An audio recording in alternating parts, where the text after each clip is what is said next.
So good afternoon all of you and welcome back to Excelsure Academy. So today we'll be doing the next part of animal cell culture techniques, and in this we are going to discuss about the media composition. So previously we talked about what are the different types of cell culture, how you can actually start like using your primary culture, secondary culture. What do you mean by the anchorage dependent and anchorage independent cultures, right? So in this we are going to learn about the media, what kind of media is actually used. So in the figure you can see that this is the color of the media actually. So already mentioned why the color of the media is like this. It is because of the presence of phenol red, right? So remember, so the phenol red is going to act as the indicator. So what will happen? The animal cells utilize the media, and when there is a metabolite released right into the media, into the extracellular space, what happens? The media changes its color. It becomes something yellow. So that time you should understand that you need to change the media, okay? Or you can actually go for the another culture. So what is culture medium? It is the growth medium or culture medium. It is a liquid or gel designed to support the growth of the cells, okay? So either it can be a gel-like media, or it can be liquid. Now where in the case of gel we use, I'll give you here itself the answer. When you are planning to do certain experiments with endothelial cells. Now where do you see your endothelial cells? I have mentioned once. Endothelial cells are seen in the case of blood vessels. So your blood vessels are made up of endothelial cells, and for which you need to have gel kind of media. Okay, for rest of the cells you can have your, like the other HeLa cells are there, CHO cells are there, PANC1 are there. So there you can use your liquid media like this color. Okay. Okay. So what were the major developments in cell culture technology? So it was the first, the use of the antibiotics. Now why antibiotics? Because this media can be used by the bacteria also. These media can be used by the bacteria also. Then it was very easy for the bacterial growth to come into the medium, right? Next, second was the use of the trypsin. Now why trypsin? Remember why I have mentioned for the trypsin? Ma'am, voice breaking, ma'am. So trypsin is used to remove the adherent cells. So remember, trypsin is actually breaking the attachment between the cell lines and the surface. So if you have got this, your petri dish is there, okay, and then cells are present.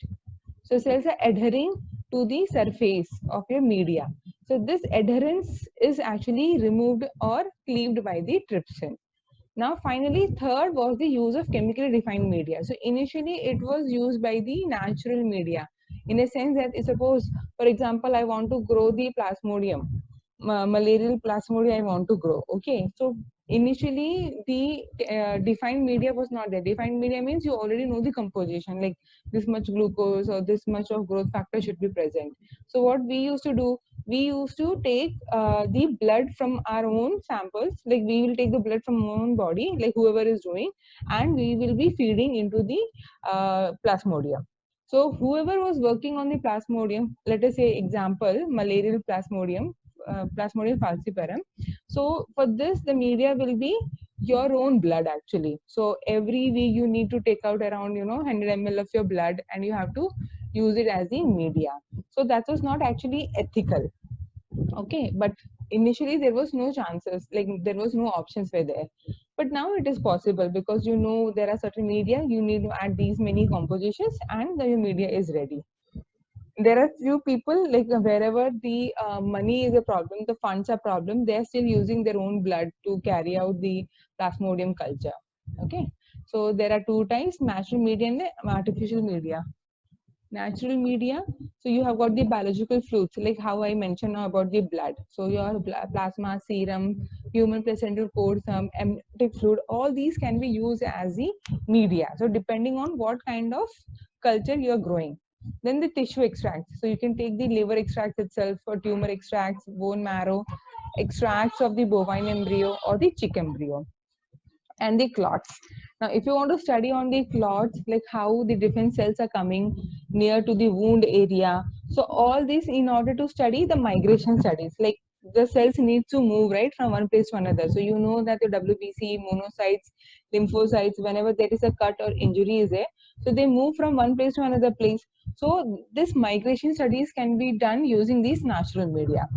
Then we have got the artificial media. So artificial media, basal and complex media. So MEM, DMEM, RPMI, IMDM, all these are the defined media. So already we know this much amount of glucose, this much amount of salt, this much amount of ions or the growth factors are present in this. Okay. Now coming to the natural media. So let's talk in detail now. So the natural media consists of naturally occurring biological fluids, which is sufficient for the growth and proliferation of the cell. Okay, so here we are talking about like directly taking the coagulant clots, biological fluids or the tissue extracts.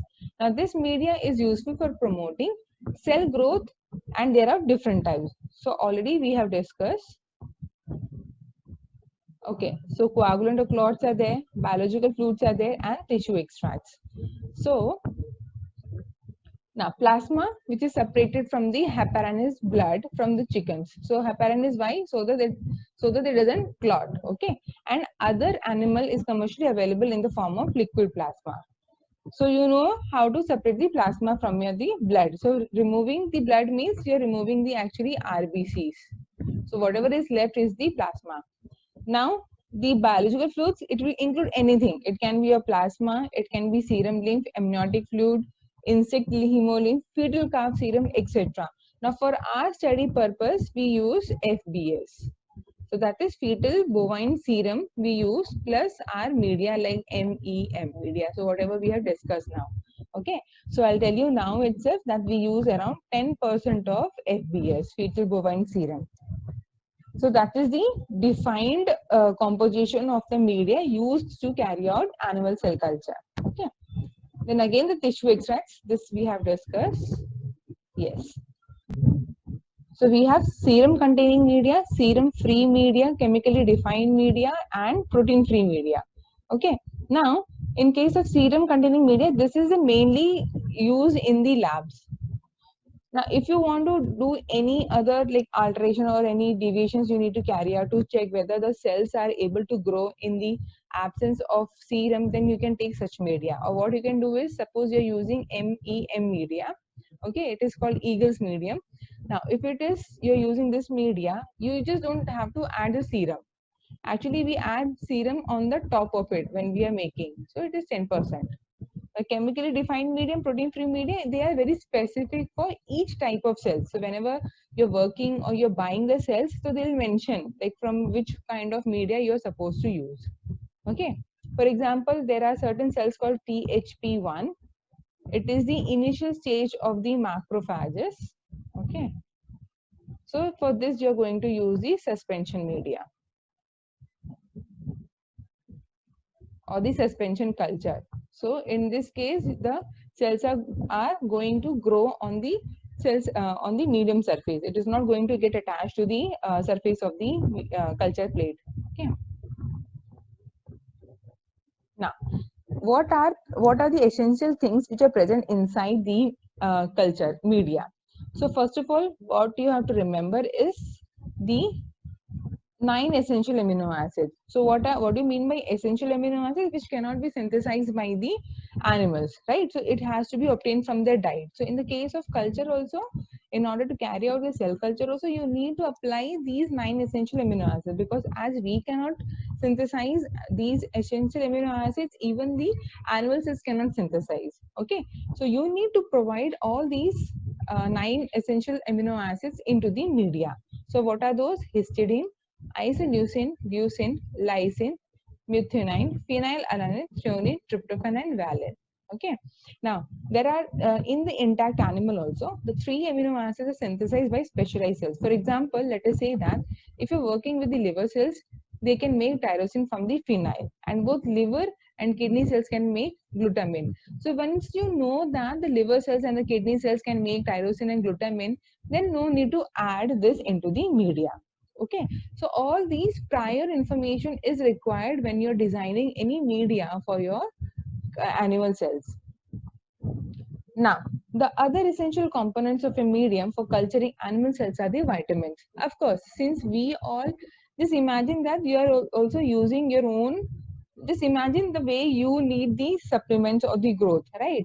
So in the same way, the animal culture is also animal culture also need these kinds of growth factors and the vitamins.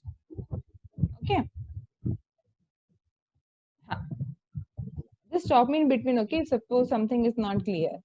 Now let's talk about the serum. Now this is very important, and many a times people are asking the questions from this topic only. Okay, about the serum part. There is an institute, not institute. There is a company also which is called Serum. Sorry, there is a company also which is called Serum in Pune. So if anyone is interested, they can apply for the jobs, and also after BSc also you can apply for the jobs.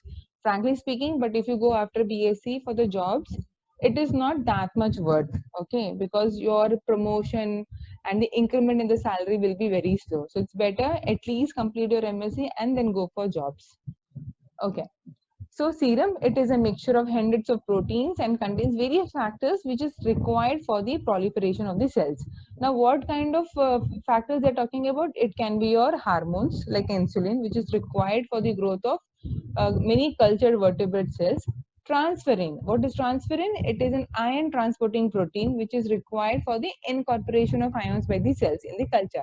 So these, as they play a role inside the human body, both insulin and transferrin, they are also going to play the same role in the in vitro condition. Okay, and that's why all these are required in order to study any animal cells.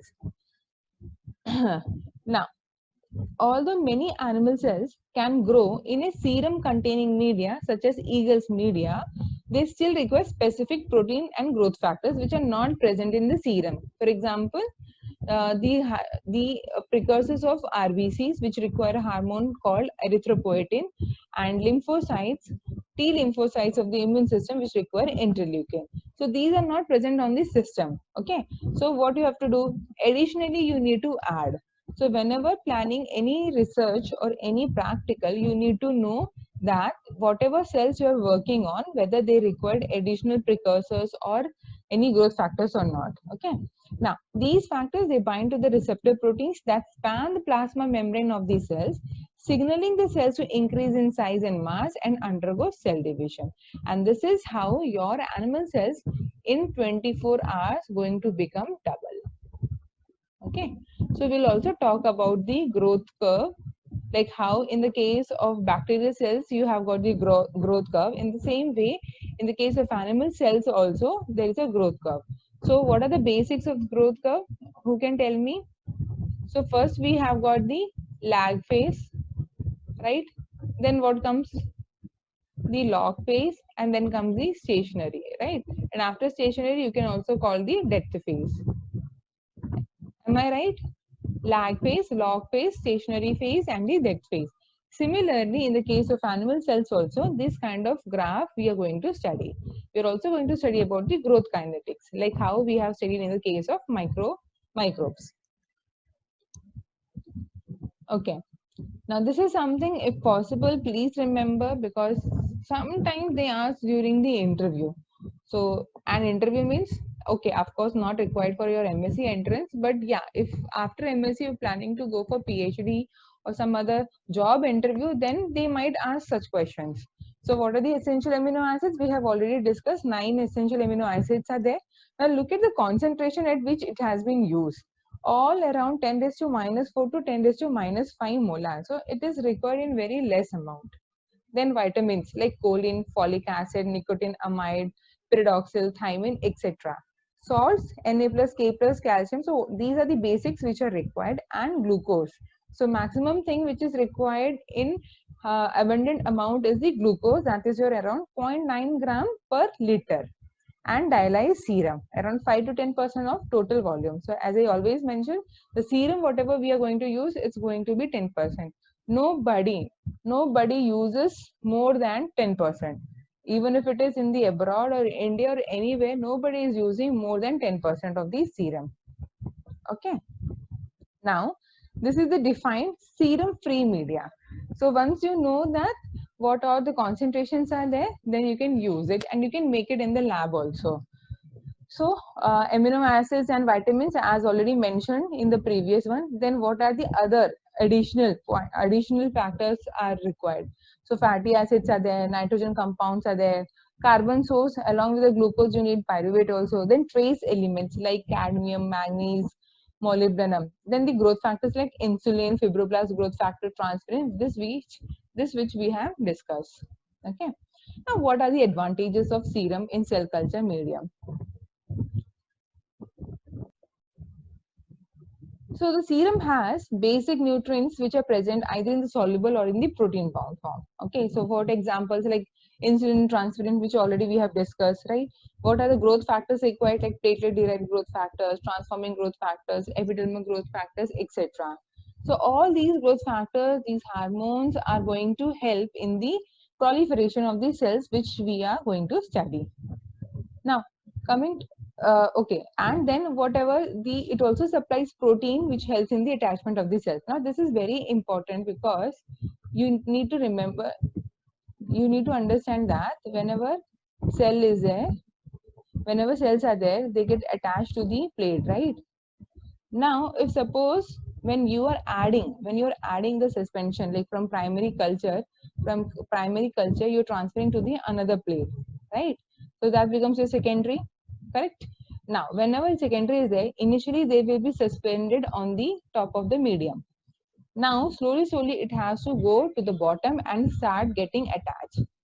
So like this, it has to be. Now, let's suppose this is not happening. If this is not happening, what does it mean?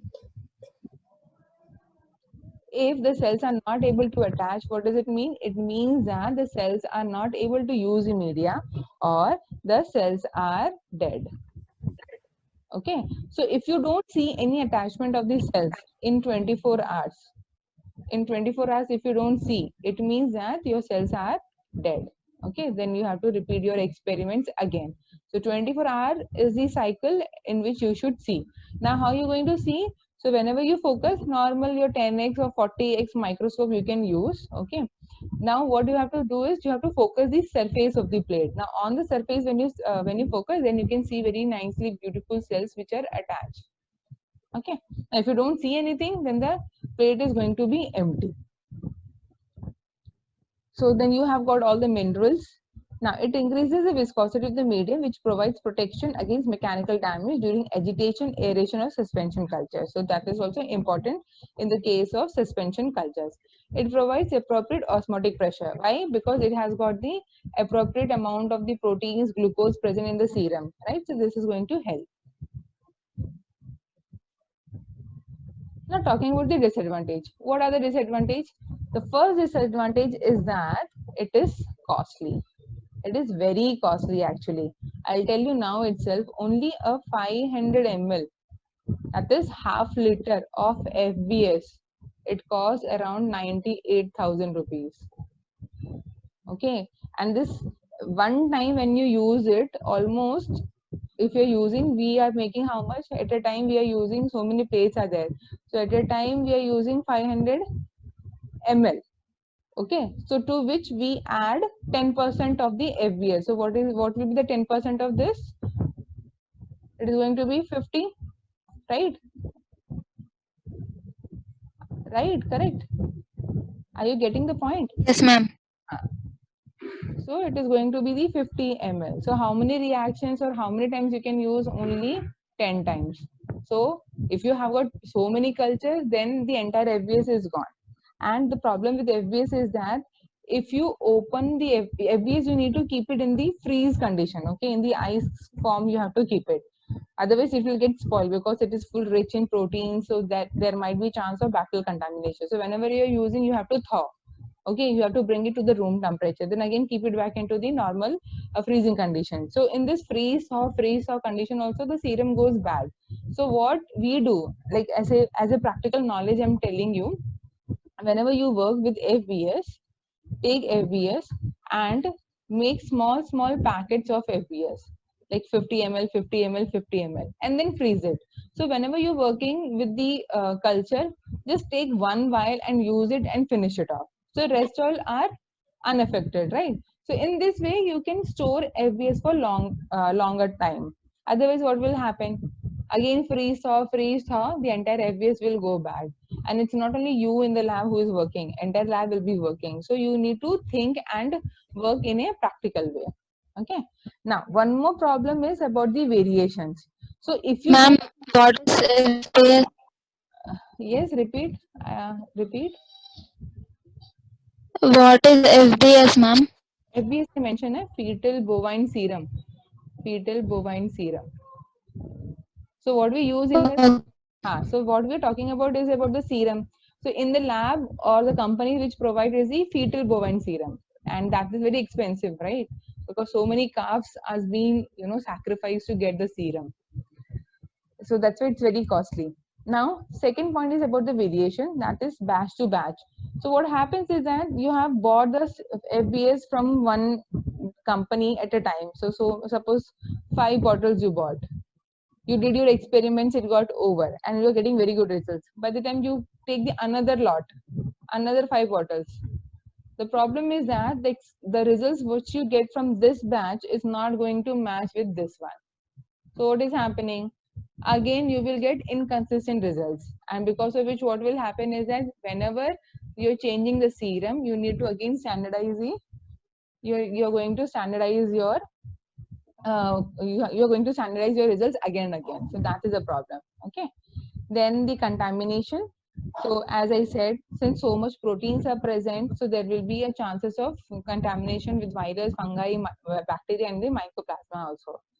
Then the other things are about the cytotoxic and inhibiting factors, right? And these are going to affect the growth of your cells.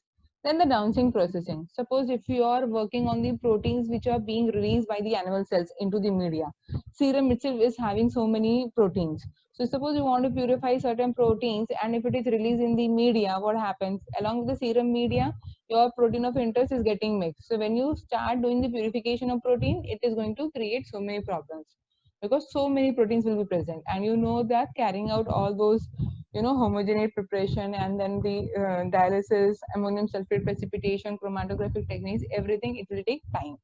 So these are the advantages with the usage of the serum medium. Okay. Now, if suppose you're using serum free culture, so you can design for a specific cell type, as I mentioned, right? And you can add your own different types of growth factors or the ions, whatever is required.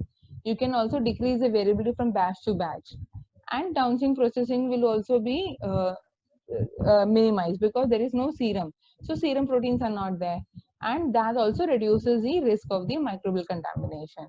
And it is easily available. You can make in the lab also. You don't have to buy it separately. You can just add glucose, you can just add ions, growth factors, and you can make the media. Now, talking about the disadvantage, the growth rate and the saturation density which will be attained will be less. It means what? The growth at which the cells are going to grow is going to be less. If suppose in 24 hours, if suppose from 10 cells to, I should get 10 raised to 10 cells in 24 hours, but if I use serum free media, I'm going to get only 10 raised to 5. Okay. So what does it mean? The growth rate has been reduced. Now, if it will become more expensive if suppose you have to work with the hormones and growth factors, because then in that case you need to buy separately all the hormones, separately all the growth factors, and then you have to mix it. So in that case this will become very costly. Okay. Now, different media required for different cell type, as each species has its own characteristic requirements, and that is the main disadvantage. Because if suppose you're working with three types of cell, so you need to have then three different types of media, which becomes hectic. Otherwise, if you suppose you're using the same media, it is very easy to work then, because when you work with the animal cells, you're not using only the one petri dish. At least 30, 30, 50, 50 petri dishes you are using at a time. So the entire day goes in the laminar hood only when you're working with the animal cells. Then the critical control of pH and temperature, ultra purity of reagent and water is required as compared to serum containing media. So everything has to be extra pure. Otherwise, all this contamination will come. Okay. Now, chemically defined media. So as I said, in the case of artificial media, we have got the serum containing media, serum free media, chemically defined media, and protein free media. Okay. So chemically defined media, so they contain inorganic, organic. Then they have got the protein additions like EGA. What is EGA? Epidermal growth factor, insulin, vitamins. Okay. Protein free media. So in this case, these are the names of the media which is going to be the examples of the protein free media. Now only function of this is to promote the cell growth and in order to get the expression of the proteins, because you're interested, this is used in the case of transgenic animal cells. Okay, so you have expressed certain different proteins into the animal cell lines and you just need to purify that protein. So there are certain cases where you're not able to clone in the bacteria and it can be only done in the case of animal cells only. Now, what are such proteins? Where you need post-translation modification, because in the case of bacteria, you don't have any post-translation modification. If your protein expression requires post-translation modification, then you need to express the protein into the animal cells only. So there you need to make the transgenic animal cell lines. Okay, so we'll come to that topic also, like how to make the transgenic animal cell lines also. So protein free media will be used so that the proteins which you are interested will be expressed and will be purified easily, because you're not using any other protein substituents over there and there is no serum also. Hence, purifying the protein becomes easy. Okay, now this is important, the carbonate bicarbonate buffer system. So what you do is you use CO2 incubator over here. Why CO2 incubator? If you remember when we have discussed about the band 3, so we talked about CO2 Yes, exchange. ma'am. This is the same. Chloride bicarbonate. Yes, very good. So this is the same concept over here. So you have got the water and air. So this is a medium top layer. Okay, and you have kept the culture onto the CO2 incubator. So incubator is there. So we know that as animal cells, we need oxygen only, right? But to culture animal cell lines, you need CO2 also. Now why? Because of this carbonate bicarbonate buffer system. So then you have got the interface air and water. CO2 is there, it gets dissolved, it becomes carbonic acid, then bicarbonate and carbonate ion. So again, the same carbonate things are required because this is also required for your buffering system. Okay. So if anyone asks during the interview why animal cells are grown in the CO2 incubator, then this is the answer. The same diagram with the same equation you can explain. Okay. Now, what are the criteria for selecting the media? So obviously it should have the immediate growth, prolonged growth, and indefinite and specialized functions. So it is not like I just want only for 2 days or 3 days. It should go on till my experiments gets over. So initially we don't use any of the primary culture. So once it becomes the secondary culture or the your cancer cell lines, like for example, I have mentioned about the HeLa cell lines, and I asked you why it is called HeLa. Anyone who found out the answer? Why it is called HeLa? It is from the Cervical cancer. cervical cancer. Yes, Yes. ma'am. Two So letters of patient's name and last name became the cell line. yes, correct. Good. So this is how like few cancer cell lines have been mentioned, have been named. So this was based on the person Henrietta Lacks, who actually died because of the cervical cancer, first time reported, and from her only they got this cell lines. And now also whenever we buy, we are getting this only. So you have got one origin is there. So you just keep on dividing them and then sell it. Okay. So whatever we buy now, it's already been, I mean, once it is there in one lab, so the other lab can just borrow it, right? Because you just need to put the media and just keep on growing. Okay.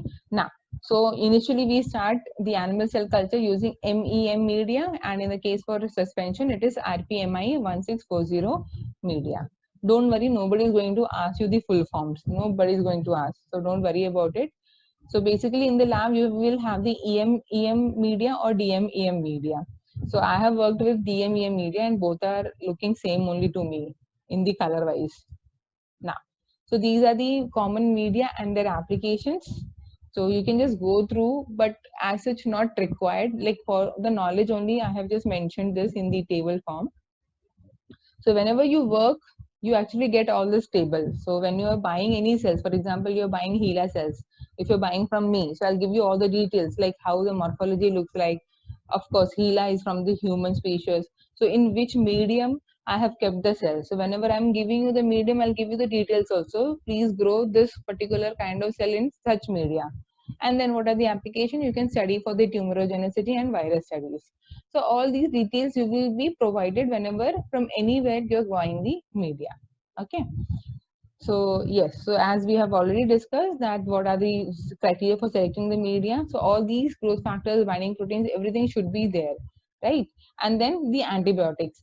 Frankly speaking, I have never used antibiotics during my animal cell culture. Now, if you ask me why, the answer is that because I kept everything sterilized. I was very careful in not, contaminating the space in which I'm working or the cells I'm using it. I don't wanted to use antibiotics because I was not interested, or I was like rather worried that if I use antibiotics, it is going to interfere with the drugs I'm using in order to study in the cell line. So I never wanted any reactions to take place over there, right? So you're using drugs also. I was using drugs in order to see whether it is having any anti-cancer activity or not. Okay. The other studies was used in order to make them cancerous.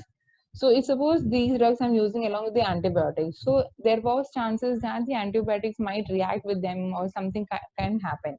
So that's why I never use personally the antibiotics. So if you're thorough with your usage, like, not contaminating your space and the cells, then there is no need of using the antibiotics. You can go without antibiotics. But if you're worried that contamination will come and all your experiments will fail, then you can use the antibiotics. Okay, so yes, so that was all about the media. And this topic is really interesting because once we talk about the how the cloning and the transgenic animal cell lines are made, then it becomes very interesting. We will also talk about the cloning also. So yes, so thank you for today listening. If any doubts are there, most welcome to answer.